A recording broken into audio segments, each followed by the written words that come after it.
Welcome to the Scholar 1 to 100 Leveling Skills Guide. I'll be going over all of your skills as you train to be an Ouroboros of skills that eat each other constantly, better than the rest of them, but also hopefully kill your enemies along the way. Watch as you go from this, oh boy, I can't wait to make a new Glamour with the Glamour system unlock, to this. This is a beginner-focused series aimed to help those new to Final Fantasy XIV, the MMO genre, or still just need a little help. In that same vein, this will be focused on your actions and how to use them. We'll not be going deep into optimization, instead focused on the general play and giving general opening rotations. We will go through these together in order to help new players understand the process. If you wish to push your play further, there are further places you could research the job.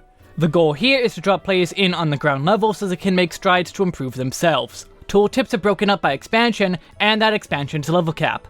So level 50 for A Realm Reborn, 60 for Heavensward, 70 for Stormblood, 80 for Shadowbringers, 90 for Endwalker, and a final level cap of 100 in Dawntrail.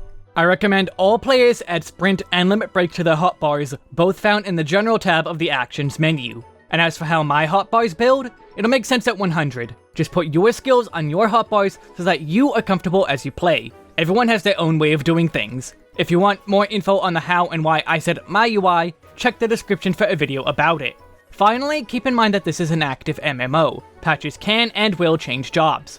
Check the description for a quick overview of each patch's changes or special notes. With all that out of the way, please support me in whatever way you can, check my links below, and let's begin. Scholar is the most complex healer, but makes up for it with sheer power. It's also flexible enough to react to different situations as they arrive, though you're rewarded better with planning ahead.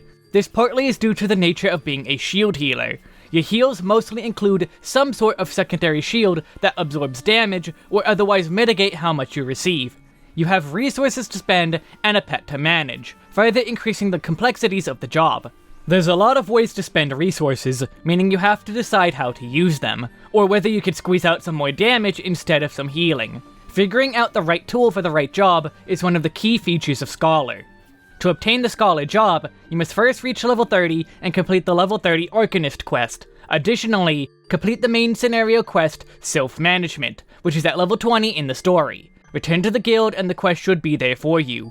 Since Arcanist is the DPS companion to the Summoner job, I am not going over those skills here. If you want the skills for Arcanist, go check out the Summoner guide. Starting at level 30, we already have some role actions. Repose, Esuna, Swiftcast, and Lucid Dreaming are skills we have already. Role actions are important for one reason or another. Put them on your hotbars if you want to succeed. I will not be going over them here though. In the corner or in the description is a guide for these skills. I recommend checking it out. Now onto the main Scholar toolkit. Level 20, Maim and Mend. This has no playstyle change. Base damage and healing are up by 10%, which is basically just how the game is expected to be balanced. Numbers are so small at this point, you won't notice 10%. This only comes into play for like 3 dungeons synced down anyway. Level 1, Ruin. With a 1.5 second cast time and costing 300 MP, this is our basic attacking spell. It does 150 potency of damage to an enemy. Healers should do damage. When you aren't healing, nobody at all needs help, do some damage. You aren't helping the party if you're just standing there doing nothing. You'll find yourself putting out a lot of damage as you get better. Level 26, Corruption Mastery and Bio 2. This is an upgrade to a weaker bio skill you use below level 26. Bio 2 specifically costs 300 MP and places a 40 potency dot on a target for 30 seconds. Dot means damage over time. Dots work on a server tick, meaning they do damage every 3 seconds. Divide that by the dot timer and you get 10 ticks of damage for a total 400 potency dot. That's well above the damage of Ruin, taking only 12 seconds to be stronger than Ruin. The only issues are that it does no damage on hit, and it does have that 12-second requirement. In lower level content, enemies can die fast, so in some cases the dot might not be entirely worth it. Practice now though, since enemies will get stronger. You'll be putting this on as many enemies as you can. No point using Ruin if enemies don't have bio running. Just don't reapply the dot if the enemy won't live long enough to benefit. Beyond the damage, the main benefit is no cast time. You can bio on the move. If the enemy doesn't have bio on them while you're moving, spend that movement time applying bio. If the enemy or all enemies have bio already applied, it's a bit less useful. Luckily, tanks will often pull multiple groups of enemies, which will involve a bit of movement. This is the perfect time to dot. Level 4, Physick, and level 30, Adloquium. Adloquium here is your first job quest based skill. Do your job quests. Many of your skills and some of your best skills are locked behind them. I will not be saying when a skill is quest locked, but in the top left is the denotion of quest based skills. Just do the quests, don't stop doing them. These are two of your main healing spells, your Cure and Cure 2. Physick is a 400 potency heal costing 400 MP. It takes 1.5 seconds to cast. Adloquium, meanwhile, is a weaker 300 potency heal for 900 MP. It has a 2-second cast time. The purpose of Adloquium comes with a shielding effect for 125% of the heal, or essentially a 375 potency shield. Assuming you make use of the full heal, the shield is entirely spent. That's a 675 potency heal. Further, heals can critical hit, and a crit Adlo applies a second shield, also worth 375 potency of healing, that stacks with the first for a 1050 potency heal. Critical hits are naturally stronger, so this is a massive amount of healing. Otherwise, Galvanize cannot be stacked. If you place a shield, then Adlo again, it will attempt to overwrite the shield that is already there. Stronger shields overwrite weaker ones, and Sage ones seem to always overwrite Galvanize due to job mechanics. You can't spam Adlo to try and give someone a bunch of shields, only refresh or replace once it is spent. Properly space out Adlo uses to use both the full heal and the shield. Use DPS spells in between if you can afford to.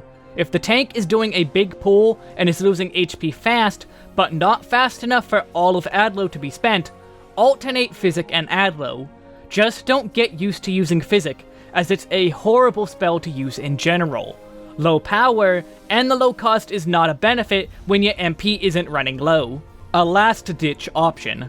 Healing the tank with Adlo means you heal and delay how long it takes for them to start taking damage again.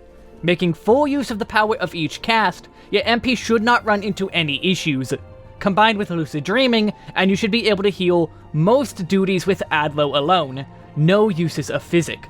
You can also use Adlo before a fight begins. Place Adlo onto the tank before they pull enemies. Your MP will all but instantly regen, since out of battle regen is extremely high. This gives you more leeway before the HP starts to drop. Time to get your bearings. This is an especially useful tactic to learn as you progress. Level 12, Resurrection.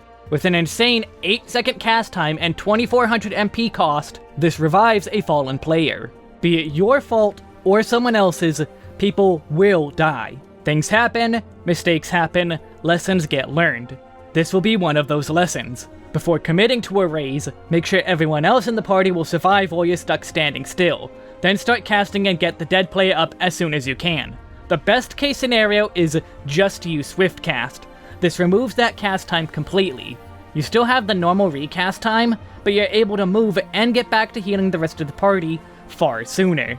This includes that player you've raised. You do need to heal them after they get up. Revived players have very low HP, and a stiff breeze will knock them right back down. Give them something before any form of raid-wide damage comes out, or before they get themselves killed again. The good thing is, there's some leeway. There's 5 seconds of invulnerability after raising a player. Very few things go through this invuln, meaning you have time to heal. The issue is, if that player does any action before you heal them, that invuln will end prematurely. If they act after raising and just die again, tell them about the invuln so they cannot do it again. Maybe you'll save yourself and all future healers to get some trouble. Aim to keep people alive, but sometimes it's just not possible. Make sure everyone else lives, then fix whatever mistake happened. Never let someone die on purpose either. Level 4, Summon Eos. It costs 200 MP to summon Lily, with a 1.5 second cast time. Lily is essentially a permanent heal over time, or HOT. She has a basic cast called Embrace, with a 3-second recast time. It heals 150 potency to a target that is essentially random. She does have logic in who she heals, but it means you can't guarantee the person who truly needs it will be healed. In dungeons, she'll mostly just embrace on the tank, but if something happens to an ally, she will most likely swap targets to that damaged ally for a cast or two. This is mostly something to deal with in boss fights, since party damage is more common. If nothing else, her constant healing means you don't need to worry when a DPS has a small amount of damage taken. Some healers overreact at the smallest bits of damage and think you need to keep players at max HP at all times. That's really only for harder content, and your fairy will do a lot of work topping players off. An unfortunate realization though, pet potency is calculated differently and is worth less than the tooltip says, so assume it's more like 135 potency. Despite this, dungeons before level 30, she essentially solo heals in a lot of cases. If the tank is multi-pulling, expect to need help out. Additionally, your fairy comes with a pet hotbar like Arcanist. The only 3 buttons you should be concerned about really are Heal, Place, and Stay. Heal is for after using Place or Stay. After defeating a dungeon boss, if you've placed or stayed your fairy, she will not follow until you hit Heal. Otherwise, when you get too far away, she will disappear and need to be resummoned. Place will give you a placement icon. Click or press the confirm button on controller to make her move to that location. She will stay there until told otherwise. Stay will cause her to stop moving wherever she currently is. Place is especially important for reaching everyone in a boss arena.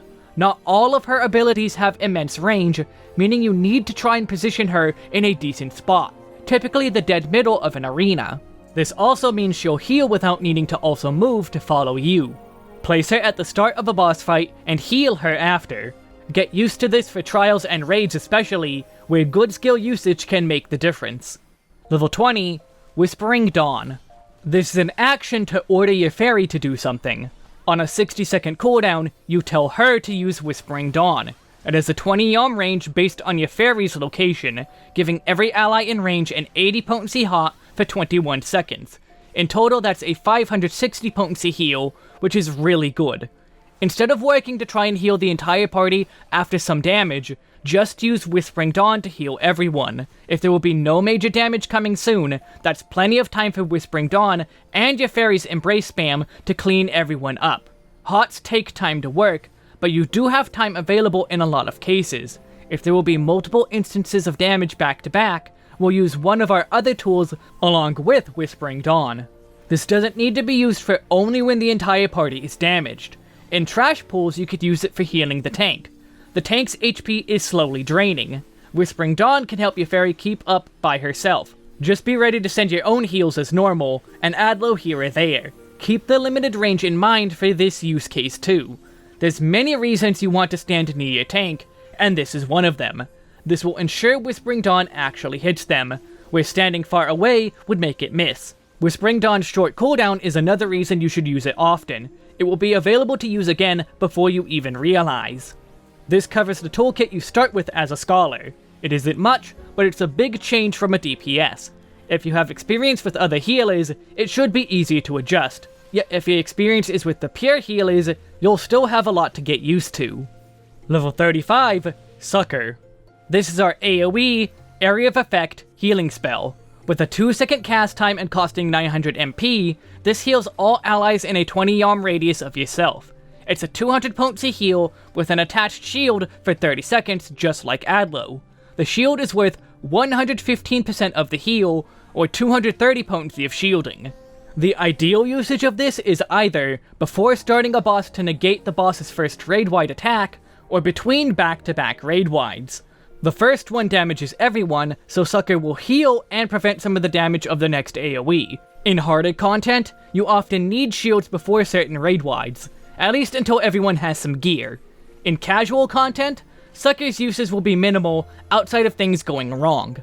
Trying to spam Succor to heal will just continually overwrite the shield, wasting the stronger part of the heal. Make sure to use both parts where you can, and make sure everyone actually needs a heal to begin with. Remember, your fairy is working, and you have Whispering Dawn to cover AoE damage. Only when you don't have that and people are hurt will Succor really take the spotlight. To top it off, this does not stack with Adlo. The stronger shield takes priority, and both are galvanized. Succor cannot remove Catalyze, but it likely won't refresh the shield on anyone with Adlow on, which is a good thing in that case. Level 38, Ruin 2. With no cast time, Ruin 2 is a weaker version of Ruin, 140 potency instead of 150. It also has the same 400 MP cost. At this early level, this gap in power is tiny, but later on, the gap increases quite a bit between Ruin 2 and your main attacking spell, so you may want to pretend the damage lost is more significant than it is. Ruin 2 is for movement. You can't stand still to cast, but you might as well do some damage. If all enemies have Bio running, and you still need to be moving, hit Ruin 2. Keeping up with the tank in trash or dodging mechanics and bosses, you can move and attack without issue. Don't use this as an excuse to not learn the ability to slide cast though. Stronger attacks can be cast while on the move, but also more importantly, heals. Also, remember Swiftcast. Level 40, Maim and Mend II. Same as Maim and Mend the first, but now 30% base power up. Still not something to concern yourself with. Level 40, Fey Illumination. On a 2-minute cooldown, this tells your fairy to cast Fey Illumination. This has a 30 yalm range. This increases the power of healing spells for anyone affected by the buff by 10%. Further, they take 5% less magic damage, which means most raid-wide attacks. You can tell what an attack's type is by the icon, with magic being a staff. This buff lasts for 20 seconds. If nothing else, 5% less damage on most raid-wides is nice. The 10% stronger heals is even better, but mostly in harder content. Throw a buffed Succor to top people off before a raid-wide, even if it is physical. Alternatively, you can Adlow on the tank for the coming tank buster. It's pretty hard to use both effects to their fullest right now, but we will be getting more abilities that help us better combo them. Don't be afraid of using this skill for only one of their effects in the meantime. The best part is the range is so high. In anything but Alliance raids, this is all but guaranteed to hit everyone. Unfortunately, I want to make it explicitly clear that OGCD heals like the one we get at level 45 will not be buffed by Fey Illumination. Level 44 gives us the role action Surecast. Level 45, Aetherflow and Energy Drain. With this, we have a new gauge. On a 60-second cooldown, Aetherflow restores 20% or 2000 MP. It also grants you Aetherflow 3. Aetherflow are these 3 diamonds, hence the name. You need to be hitting this button on cooldown. In addition to lucid dreaming, Aetherflow is a huge part of your MP economy. If you're having MP issues at this point, either the tank is doing some difficult things, or you are massively overhealing. If it's the latter, that means you have entire control over whether or not it remains an issue. That's with still using Adlow as your primary healing spell. The only issue is Aetherflow can only be used in combat. Outside of combat, you just leave it be. Upon hitting 45, your only use of Aetherflow is Energy Drain. This is your Aetherflow dump, what you use just to spend the stacks before Aetherflow comes back off cooldown. Again, you want to be using Aetherflow on cooldown, and you can't hold more than 3 stacks, so use every stack you have. On a very short 1-second cooldown, it deals 100 potency of damage to a target and heals you very slightly.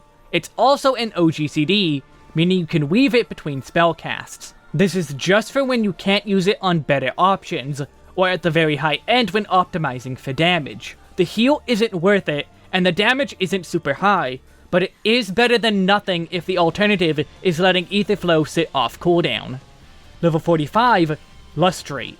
Also with a 1-second cooldown, this is your main use for Aetherflow. This restores a target's HP for 600 potency of healing. That is almost as big as an Adlow, but with pure healing.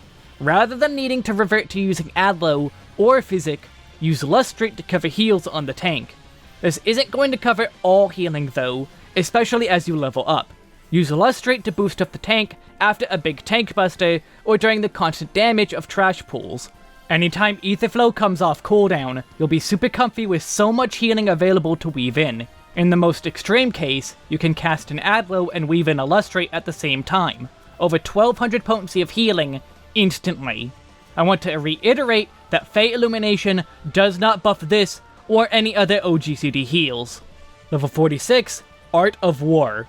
With an instant cast and 400 MP cost, Art of War is our AoE attack. It has 150 potency of damage to all enemies in a 5-yum circle around you. This is finally what we've been looking forward to, slapping the ground. Having an AoE massively ups our damage output in groups. On just 2 enemies, this surpasses Ruin at all levels. On 3 or more enemies, this is even stronger than a full potency Bio 2.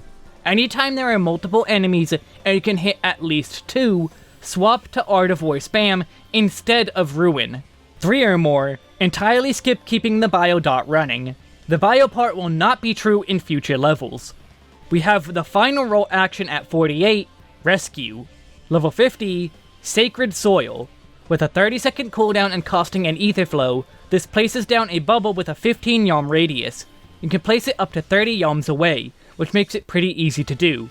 If needed, there is a setting you can turn on that locks placement skills within their maximum range, though I will have it off.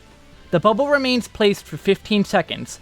Anyone standing inside the bubble will take 10% less damage. In casual content, this isn't the best skill. In trash pools, you could place Sacred Soil down on the tank to reduce their damage taken. The question that gets asked as a result, though, is will this prevent more damage than a Lustrate will heal? In early dungeons, maybe up to even Stormblood dungeons, the answer will likely be no. They have to be doing wall-to-wall pulls for it to even come close. As a result, Lustrate ends up superior. In bosses, you could place the bubble in a decent spot for your allies to all stand in it to take less damage from a raid-wide attack or other damage. Will this save you a heal? Probably not, at least until higher level or higher difficulty stuff. This especially applies to trials and raids, since those are just boss fights. Reducing damage for 8 players in fights with much more common raid-wide attacks and typically harder hitting attacks is simply better in obvious ways. Your current other Aetherflow options are a single target heal and a single target attack, so it's not the worst idea. Better to practice using it now, even if casual content won't see it be too useful. Again, at least until later when stuff finally starts to hurt. The main problem with this skill is the bubble size. A lot of players will for no reason stand outside the bubble. It could be they have effects turned off. If so, make sure they turn them up to limited so they get in the stupid bubble, god damn it. This is about where I would go over the openers for jobs, and Scholar doesn't really have one yet. Start the fight, put up your dot, put up your Aetherflow, spam Ruin.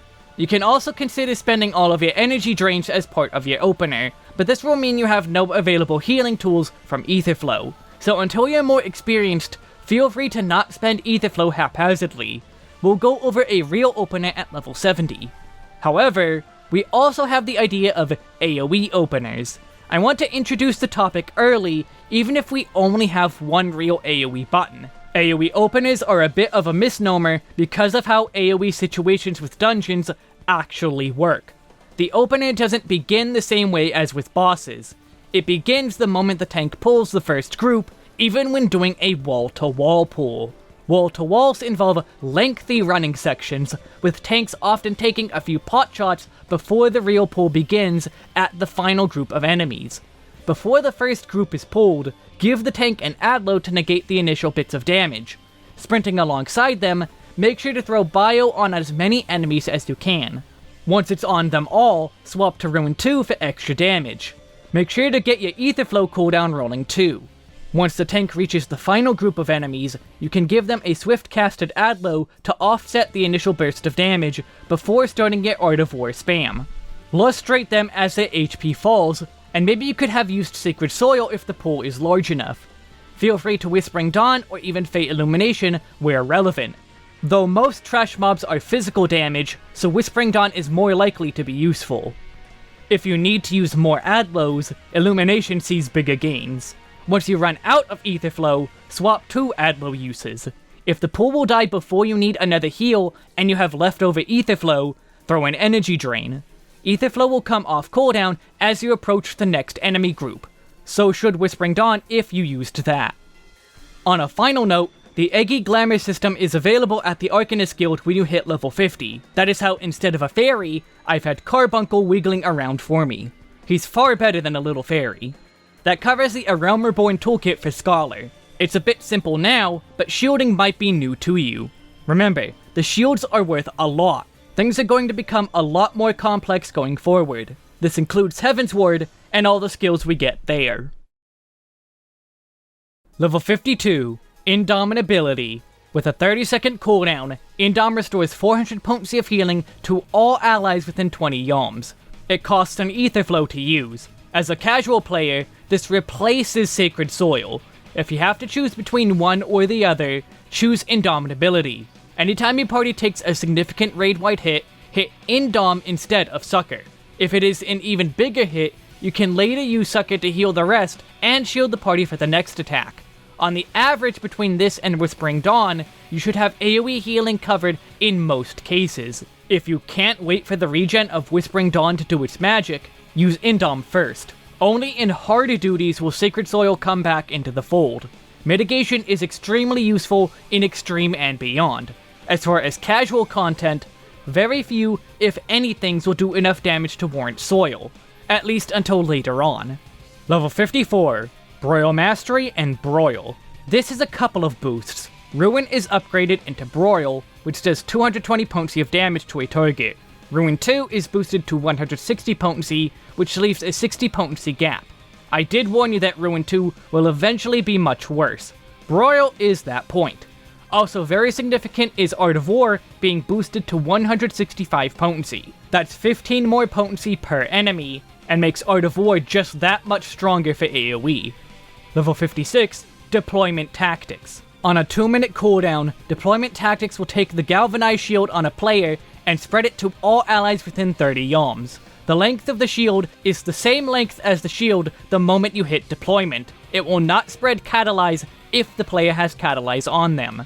This is an extremely powerful tool, especially for pre-pull sorts of situations. Before starting a boss, put Adloquium on the tank, then deploy that shield onto everyone. Everyone will now have that 375 potency shield. The moment the boss does a raid-wide attack, the shield will take care of it. Now obviously, if the boss does not do a raid-wide attack within the first 30 seconds of a fight, deployment won't do anything for you. Most bosses will raid-wide to open fights though. Mid-fight, it becomes a bit trickier. If you place Adlo on the tank, the shield will be reduced from auto attacks. The later you spread it, the less it is worth, if there's even anything left. The game won't refund you the skill just because the shield was spent. If you hit deployment and the target doesn't even have a shield, the skill will be wasted. So typically, mid-pull, you will cast Adloquium on yourself, run to wherever is the closest midpoint between all party members, and hit deploy. If you have no Aetherflow, no Whispering Dawn, or Indom isn't enough, then yeah, go deploy mid-pull. Otherwise, leave deploy for pre-pull and emergencies. This is again a tool that becomes far stronger in more difficult content. The more often a boss does damage, or stronger hits, the more opportunities to deploy there are. Level 58, Emergency Tactics.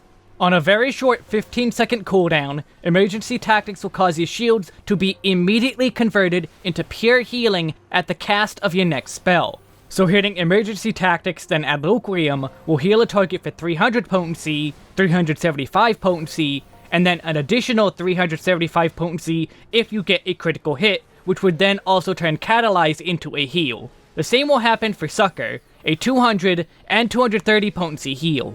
As the name says, this is an emergency button in some cases. You have plenty of other ways to heal well without this. In trash mobs, you can alternate Adlo and Art of War so that you don't overwrite any shields, while still healing the tank if you have no Lustrates available.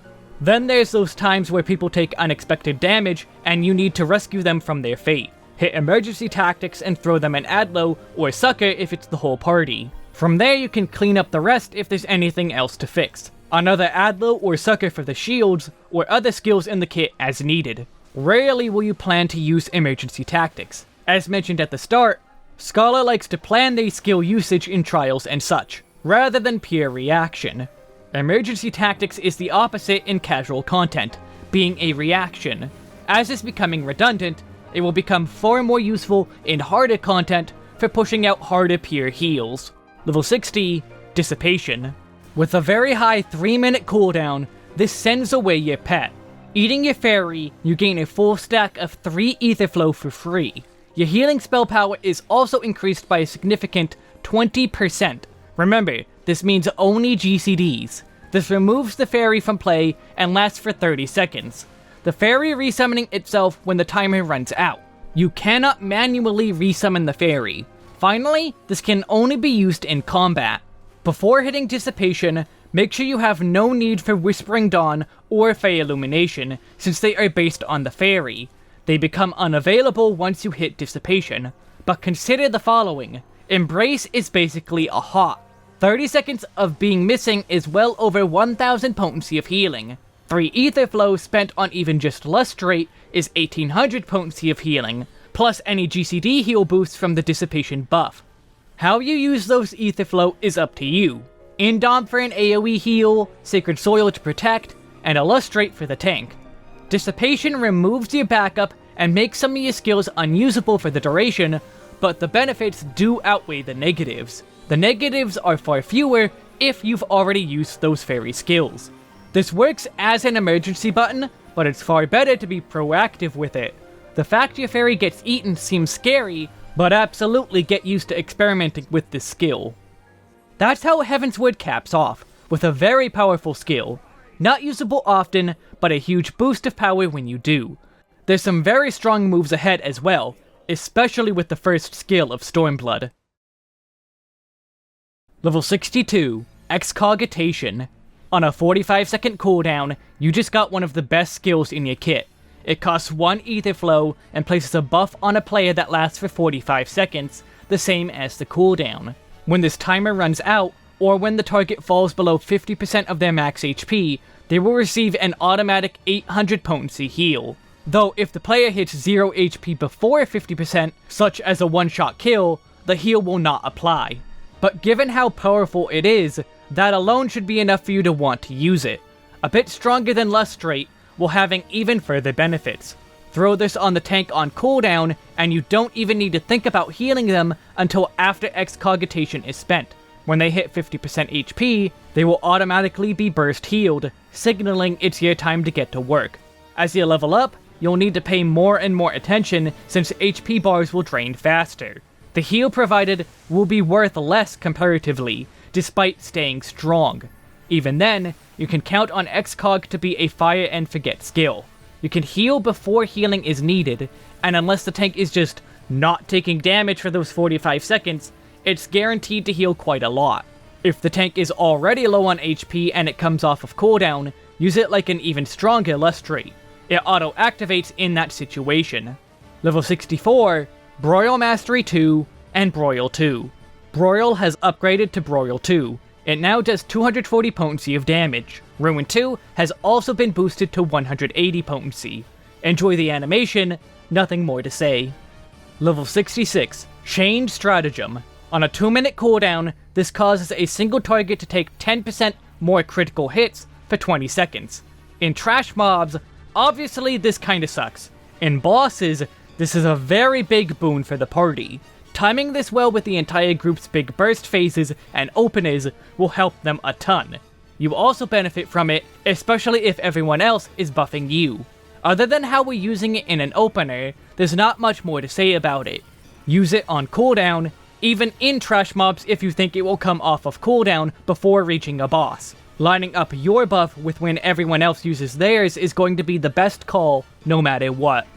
Level 70, Aetherpact. Before we talk about Aetherpact, we have to talk about our new fairy gauge. Look at every single one of our Aetherflow spenders. Spending an Aetherflow with the fairy active will now grant us 10 fairy gauge. The gauge caps out at 100, so more than 3 full uses of Aetherflow will cap out the gauge. Aetherpact causes your fairy to stop acting and tethers a single player up to a 30 yalm range. This essentially means the target is focus embraced for the duration, but instead of embrace, it's Fey Union, healing 300 potency every tick, which will still be every 3 seconds. Due to pet potency being weaker, it's more a 270 potency heal. Every tick will reduce your gauge by 10. It's way stronger and much more reliable than the random embrace casts, since you can force her to target the tank, and just the tank. But it's also extremely limiting with the rest of the toolkit. For example, Dissipation will give you 3 Aetherflow, but you will not gain any fairy gauge because you just sent the fairy away. You only gain gauge when she is on the field. Aetherpact works like a temporary stay. She will stop moving wherever she is and channel the tether. This will not change even if the target walks out of range, such as post-boss fight. If you forget to hit Aetherpact again, now dissolve Union, she will not move. There are cases where you can make her move back into range, but it isn't consistent if you keep moving. Conversely, if you press Whispering Dawn or Fey Illumination, this will cancel Aetherpact. She will not continue it again afterwards. You will need to reselect the target and press Aetherpact again if you want the tether to keep going. This is double the power of Embrace, but using it seems relatively simple in terms of how or why. Trash Pull and the tank is constantly being chunked with damage, Aetherpact so she heals the tank better, and doesn't randomly target the DPS who took a very tiny hit and doesn't need to be healed. Boss fight with high constant damage, or to supplement your Aetherflow? Aetherpact. Just be wary that you want to be using Union only once you have a high gauge. Due to the animations for starting and ending the tether, she will skip cast to complete that animation. As a result, 1 or 2 ticks of Union ends up being an outright healing loss over just ignoring the mechanic entirely. Further pushing why ending the tether with Dawn and Illumination is terrible. It's a good hop, if a bit limited. Keep using it as your gauge starts getting up there. It's definitely worth the jank for the extra power. Just be wary of accidentally turning it off with, say, wanting to use Whispering Dawn for a party-wide AoE heal. Now we're 70 and have changed Stratagem. This means we have more than just hit enemy between healing. When it comes to openers though, Scholar has a big issue. Well, 7 of them. Here's the recommended opener. This goes full into DPS, burning both Aetherflow and Dissipation for energy drain spam. Here is an equally likely opener when you push into harder content, from 6 energy drains to 0. Depending on the content you do, the specific fight you do, and some other factors, you will have to tailor your opener specifically to the encounter. You will need all 6 of those casts for heals, and then some. You could even need to replace some of those GCDs. Pre-pull, Summon a Fairy, Broil, Bio, Aetherflow, Broil, Chain Stratagem, Broil, Energy Drain, Broil, Energy Drain, Broil, Energy Drain, Broil, Dissipation, Broil, Broil, Energy Drain, Broil, Energy Drain, Broil, Energy Drain, Bio. I have 2 things I want to mention here. The first is the introductory Broil. About 1.5 seconds before the tank pulls the boss, you want to start the cast. In higher end content, you'll get a countdown to time it with. You'll fire it off as the tank pulls, leading to no downtime. You'll then bio to get it running. The second is Chain Stratagem. We use it after our 3rd GCD here to time it roughly with when everyone else will be using their party buffs. From there, just keep spamming broils until this final GCD.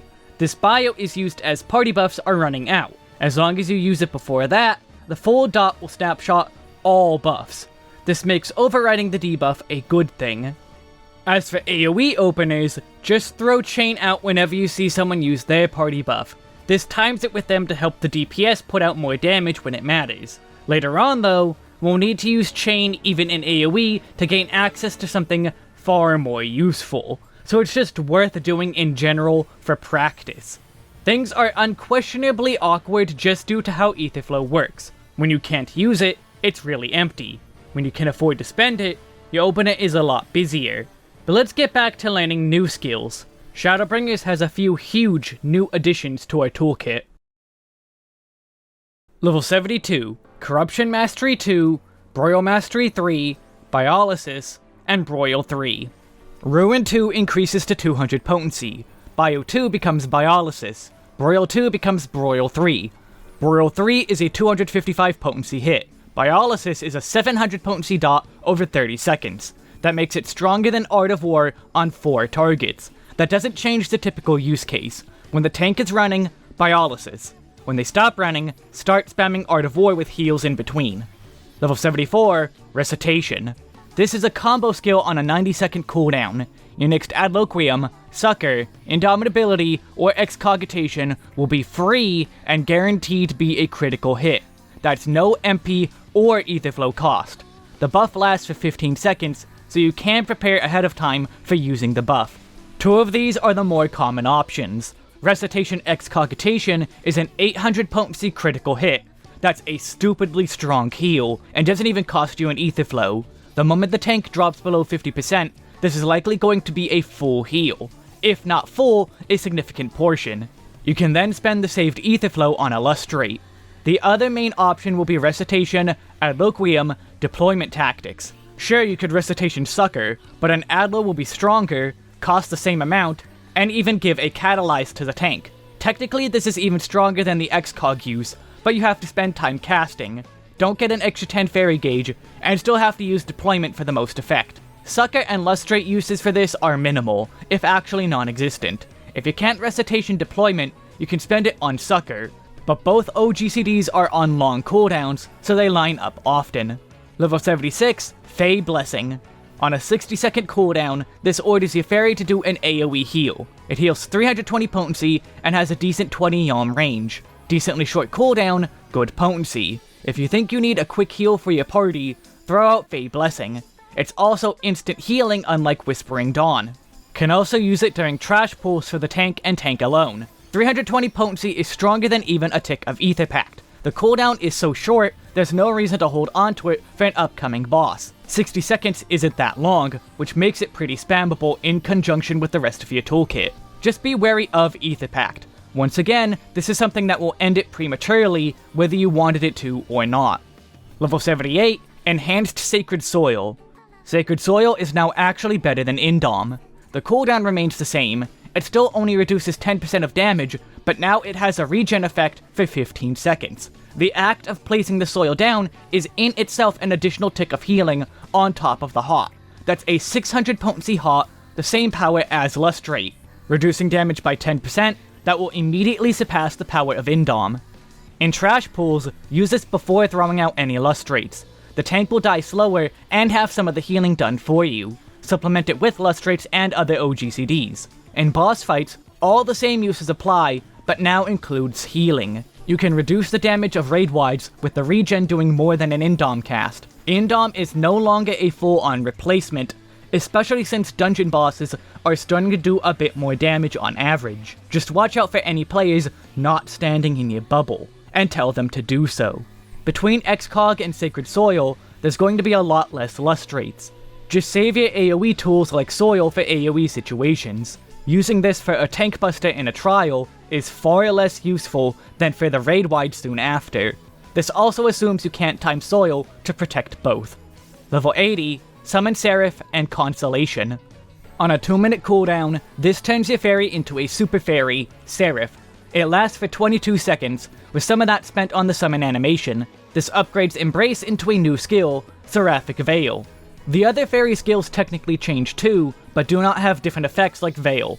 Seraphic Veil is the same healing potency, but also now gives the healed player a shield worth the same amount of healing, lasting up to 30 seconds.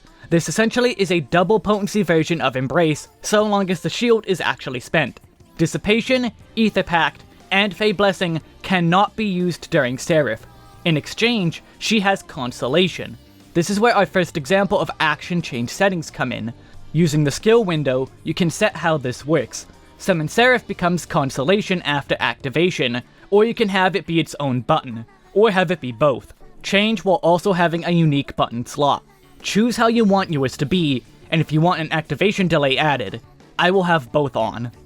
Consolation is a 250 potency AoE heal to all allies within 30 yalms. This heal will also apply a shield for the heal amount. This is also a skill with charges, meaning you can use it twice. The shields will stack with Galvanize, not fight each other. Seraphic Veil and Consolation will fight though. Watch out when using fairy skills when swapping to Seraph. If you hit Whispering Dawn and summon Seraph at the same time, Whispering Dawn will not activate. The cooldown will be refunded at the least. If you use Whispering Dawn and Consolation, Consolation will be queued and go off after a short delay. If you want to be using a fairy skill, then swapping to Seraph, make sure you use at least one casted spell between the two actions to prevent ghosting. Seraph is for when you have those really heavy damaging parts of fights. multiple raid wides back to back, mechanics that hurt repeatedly, anytime you need that extra push. The buff to Embrace is also nice, so long as it gets put on the tank. It still has the same randomness issue. Consolation tends to end up being the main use. 2 500 potency AoE heals, assuming both shields are spent. It's plenty enough to make Seraph worth it. Since you can still use Whispering Dawn and Fey Illumination, not all of your options are cut off. If Seraphic Veil gets used properly a good number of times, the benefits are all the sweeter. In trash pools, this is still useful. You're not likely to need such powerful AoE healing in dungeon boss fights. Free to use it at any time, why not use it for the tank? Consolation is almost as strong as the use of Lustrate and will protect anyone who took damage. Between casts you have some slightly better fairy regen, surpassing even Aetherpact, which is good given the previously mentioned inability to use it during Seraph. This is another skill that definitely shines more in difficult content. With how you plan your toolkit ahead of time, Seraph locking out 3 of your skills ends up not being something to worry about. In more casual content, where you're not planning things out as much, you might run into some minor issues. Scholar is really delving deeper into the self-consuming toolkit, really forcing you to learn the ins and outs. On the bright side, there isn't another one of those skills coming in Endwalker. The bonuses coming here are a bit simpler. Level 82, Broil Mastery 4, Art of War Mastery, Broil 4, and Art of War 2. More simple buffs. Broil 4 is 295 potency, Art of War 2 is up to 180 potency. The gap between Biolysis and Art of War has been reduced, but the general usage has not changed. Biolysis to dot stuff while on the move, then Art of War when they stop moving. Heal as needed. Also, Ruin 2 caps out at 220 potency. Level 85, Enhanced Healing Magic. This is a bunch of small healing buffs. Physick, while being your worst option, is slightly better at 450 potency. Embrace is up to 180 potency, as is Seraphic Veil being Seraph's Embrace. Adloquium Shield is now 180% of the healing power, and Succor is up to 160%. That's 540 potency and 320 potency respectively. Level 86, Protraction. On a short 60-second cooldown, this places a buff on a target for 10 seconds. Protraction has 2 effects. The target's max HP will be increased by 10%, with that 10% being healed. So if 10,000 max HP to 11,000, the target will be healed by 1,000 HP. Secondly, healing actions will heal 10% more for the duration.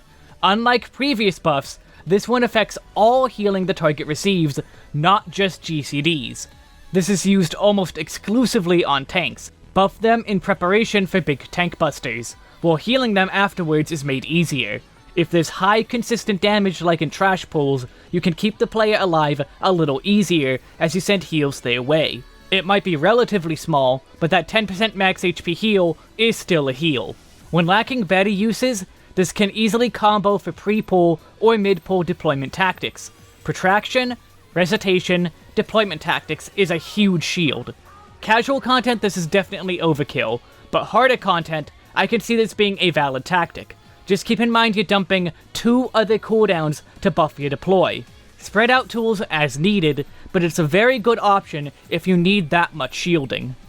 Level 88, Enhanced Deployment Tactics. Simply reduces deployment tactics to a shorter 90-second recast time. Spreading Adlo to reduce big damage in those 8-player fights can happen a bit more often and sooner. This also lines up with Recitation's cooldown. Just keep in mind Recitation can have other uses, but Spread Adlo is a very powerful one. Level 90, Expedient.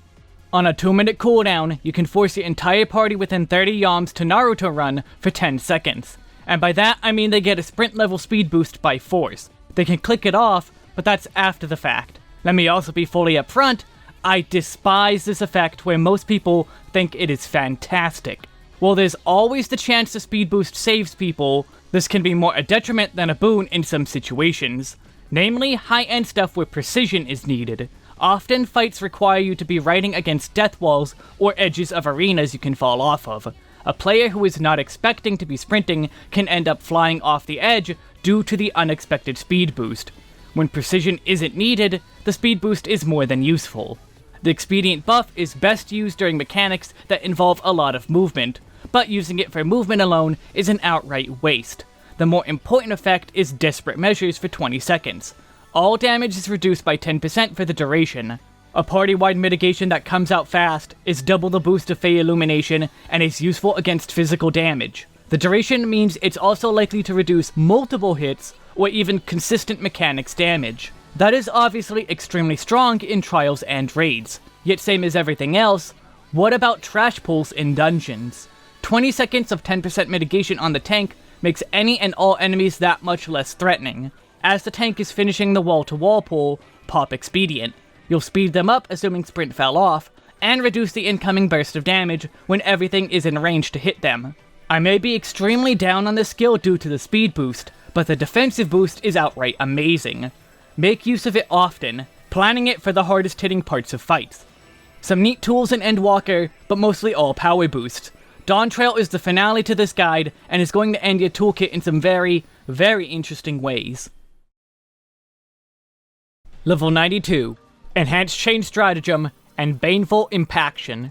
The second and final example of action change settings for Scholar is Chain Stratagem into Baneful Impaction. After using Chain, Baneful Impaction can be used within the next 30 seconds, but since Chain has a 20-second duration, you're more likely to use it within that timer. Baneful Impaction is a 140 potency dot for 15 seconds. That's a 700 potency dot in total.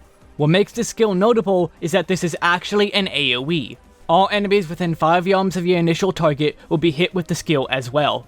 They take the full power of the dot, where many AoEs like this would have fall off. This also stacks with Biolysis. There is no situation where you use Chain and then do not use Baneful. At most you would hold it slightly to get some AoE splash out of it. Maybe a second target in a boss is spawning. In Trash, I already mentioned we should be using Chain even if it's not useful.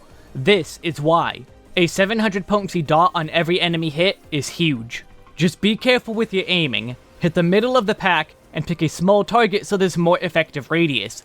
Where Art of War is around you and you can find aim easier, the aim for Baneful is limited on the enemy positions.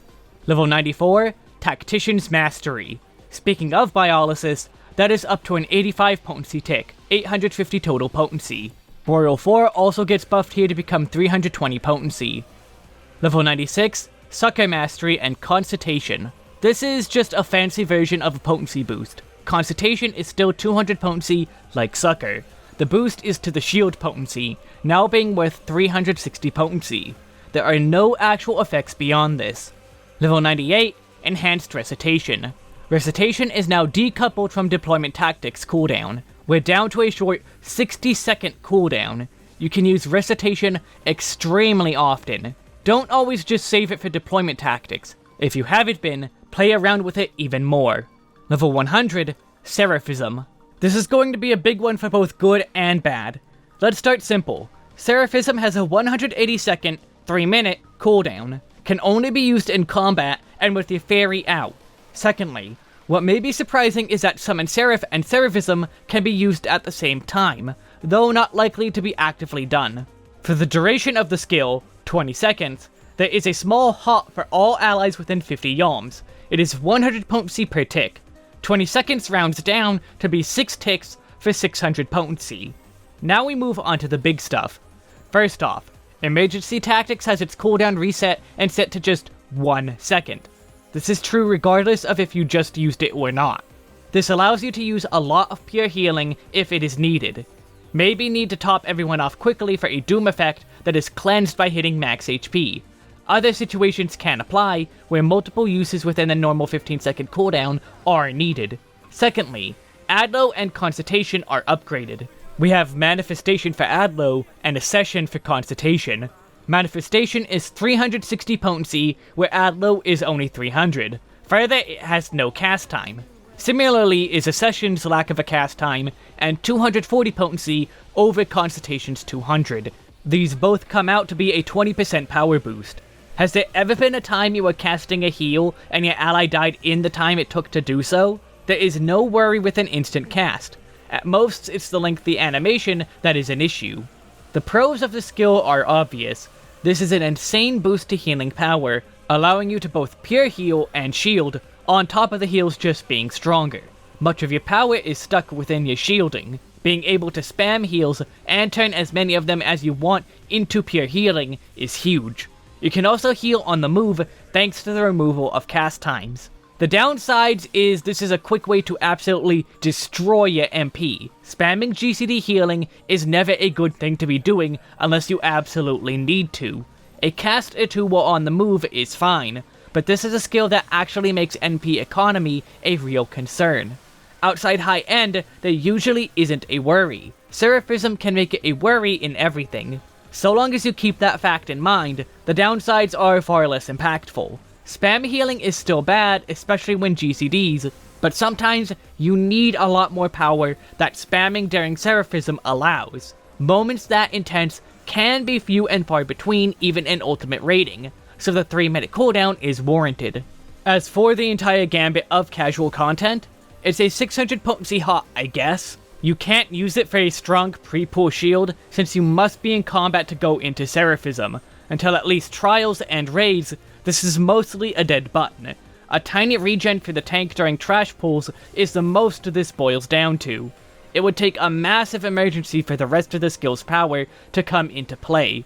Everyone takes 90% of their HP and damage, and you need to heal up now, because the boss is channeling a powerful AoE. That covers all of Scholar's skills. It's a toolkit that is at times extremely self-cannibalizing. When you master it, those issues vanish for the most part. You will run into it every now and then, but practice fixes most of the jank. Regardless, the job ends up being very unique and very rewarding to master. Just good luck on the way.